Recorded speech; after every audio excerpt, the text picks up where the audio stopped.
O deputado cassado Fernando Francischini disse que a batalha pelos direitos políticos dele não acabou, porque ainda existe a possibilidade de um recurso extraordinário a ser apreciado no próprio STF.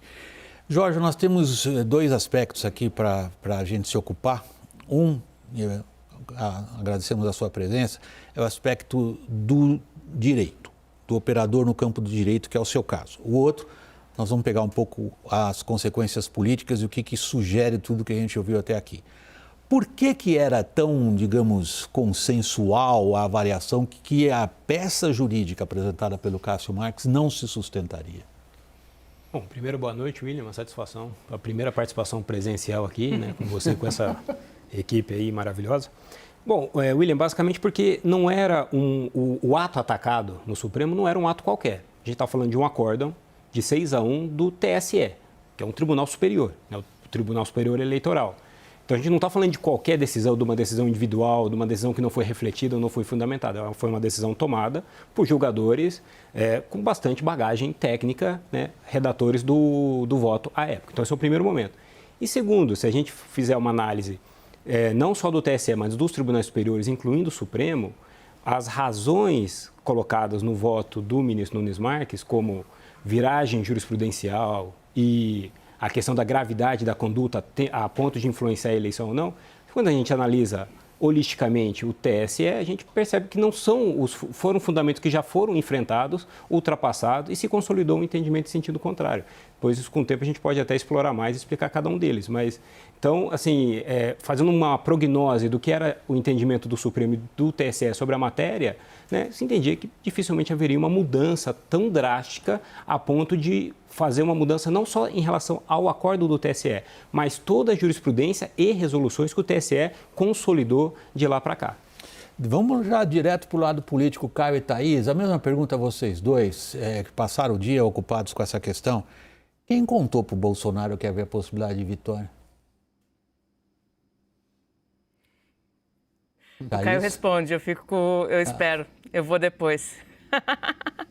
William, desculpa, eu não consegui entender a pergunta, perdão. Ganhou tempo para a resposta também, os dois, eles estão espertos. Caio, a minha pergunta foi assim, você me ouve bem agora? Estou ouvindo, sim. Ok, perfeito. Caio, a pergunta é a seguinte, patente, até pelo que o nosso convidado está nos explicando, para quem mexe com isso, estava na cara que essa decisão do Cássio Nunes Marques não se sustentaria, ela seria derrubada. Quem eventualmente disse para o Bolsonaro que tinha chance de ganhar? Vamos lá, William. Hoje eu estive no Palácio do Planalto. Não, ninguém disse que tinha chance de ganhar para o presidente Jair Bolsonaro. Em conversas ali hoje, dentro do Palácio do Planalto, com interlocutores muito próximos ao presidente Jair Bolsonaro, eu já tinha essa percepção de governo, mas hoje reforçou essa percepção de governo. O governo Jair Bolsonaro realmente acredita que o Supremo Tribunal Federal atrapalhou a sua governança. Isso é fato, isso é uma crença, né? Há essa avaliação, o Supremo nos atrapalhou. Né? Isso é uma vez tratado até no próprio andar do presidente do gabinete presidencial como uma verdade absoluta. Isso é um fato. Agora, esse fato, considerado na visão do governo, frise-se, tem uma outra avaliação de que esse fato não é suficiente para transformar num discurso eleitoral para dar chances do presidente Jair Bolsonaro ser eleito, derrotar o Lula nesse ano. Então eu penso que o governo caminha nessa linha tênue de uma verdade que eles acreditam ser absoluta, né? Grande parte, principalmente militares do governo, de que acredita ser uma verdade absoluta, o Supremo nos atrapalhou, nos impediu, e que acham que naquela decisão lá do Ramagem, que o Alexandre de Moraes impediu o Alexandre Ramagem de assumir a Polícia Federal. Hoje eu ouvi isso de novo, porque eu sempre ouço isso quando vou ao Palácio do Planalto. Ali o cavalo passou encilhado para o presidente Jair Bolsonaro desobedecer ali a decisão do Supremo Tribunal Federal. Mas o governo caminha nessa linha tênue de uma verdade que acredita absoluta, só que essa verdade, tida como absoluta pela maioria do governo, não é passível de ser transformada em votos suficientes para derrotar o presidente Jair Bolsonaro, porque a ala política acredita que sim, há chances de ganhar, mas um eleitorado mais ou menos de 20%, 25% do eleitorado brasileiro que não se comove com esse discurso. E é essa linha tênue que a gente vê, que eu percebo pelo menos, governo Jair Bolsonaro caminhando. Entendi seu raciocínio, está bem claro. O governo acredita em fatos, e aí você não está estabelecendo se os fatos realmente ocorreram, mas no que o governo percebe como sendo fatos. Mas, na opinião dos operadores políticos, não são fatos que trazem benefícios eleitorais. Vamos voltar um pouco para entender a reação do Bolsonaro. Thais Arbex, ele tem trilhado, do ponto de vista da tática política eleitoral, esse caminho do ataque cada vez mais virulento, especialmente ao Supremo. Agora, havia, e isso é importante quando a gente tenta avaliar como que um governo toma decisões, havia expectativa que o voto fosse outro daquele que foi registrado? Não, William, de maneira nenhuma havia essa expectativa. Na verdade, boa noite, o que acontece nesse caso específico? Ele se junta, como o Caio já detalhou, a uma série de outros acontecimentos que o presidente Jair Bolsonaro e o seu grupo mais próximo consideram como medidas que foram, como ele costuma dizer, para além das 4 linhas. E aí a gente coloca o Ramagem, aí se coloca Daniel Silveira, aí se coloca uma série de medidas que o presidente entende como abuso do Supremo Tribunal Federal e agora especificamente da Justiça Eleitoral, do Tribunal Superior Eleitoral. Não se tinha nenhuma perspectiva de que pudesse ter um voto diferente, mas o que consolida a partir dessa decisão, William? A gente sabe que o presidente Jair Bolsonaro, e ele voltou a dizer isso hoje num evento no Palácio do Planalto, a gente acabou de transmitir, que o presidente continua acreditando que teve fraude na eleição de 2018, em que ele foi eleito presidente da República.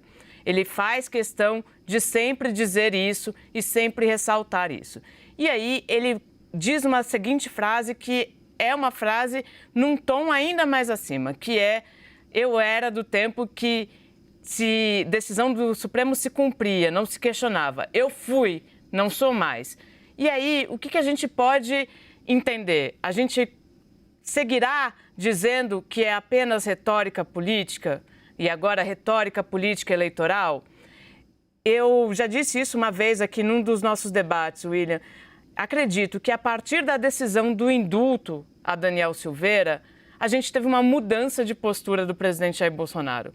A gente não pode mais olhar como apenas retórica política. A gente tem que entender isso como algo mais amplo. Raquel, eu passo a palavra para você imediatamente. Só a descrição que ambos fizeram do comportamento do governo, por as palavras usadas pelo Caio, especificamente o presidente da República, na descrição da Thais Arbex, me sugere uma pergunta técnica. A que distância que ele está de um crime de responsabilidade? Não, em tese, o que foi sugerido no discurso que foi aqui transmitido não se cumprir uma decisão do Supremo. Se eventualmente isso se concretiza, né, você tem um crime de desobediência e crime político também, né? E qualquer manifestação de ameaça ao Supremo, de fechamento do Supremo, de desestabilização dos 3 poderes, né, isso também pode caracterizar crime político. E, independentemente da caracterização desses fatos ilícitos, né, esse tipo de discurso em democracias acontece, não é novidade. Posso dar várias referências da Polônia, inclusive, né, você fala da demolição do direito constitucional polonês. O judiciário, principalmente as Supremas Cortes, são o alvo preferencial nessas desestabilizações democráticas que a gente vivencia. Então, numa análise de direito constitucional, esse tipo de discurso é um discurso que, para o direito constitucional, ele é golpista.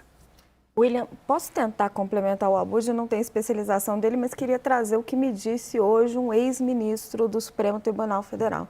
Ele falava que Bolsonaro, nessas declarações, ele joga um pouco com a legitimidade da urna, que os votos lhe dão. É muito difícil para um tribunal cassar um presidente eleito, e com a legitimidade pelo exercício, que é essas eventuais crimes de responsabilidade ou crimes que ele cometa que teriam que ser aí colocados ou questionados pelo presidente da Câmara, Arthur Lira, e pelo procurador Augusto Aras. Então, como ele tem politicamente esses 2 campos bem apaziguados, me disse esse ex-ministro do Supremo, ele se investe dessa legitimidade da urna e esquece esse pequeno detalhe que é a legitimidade do exercício do cargo.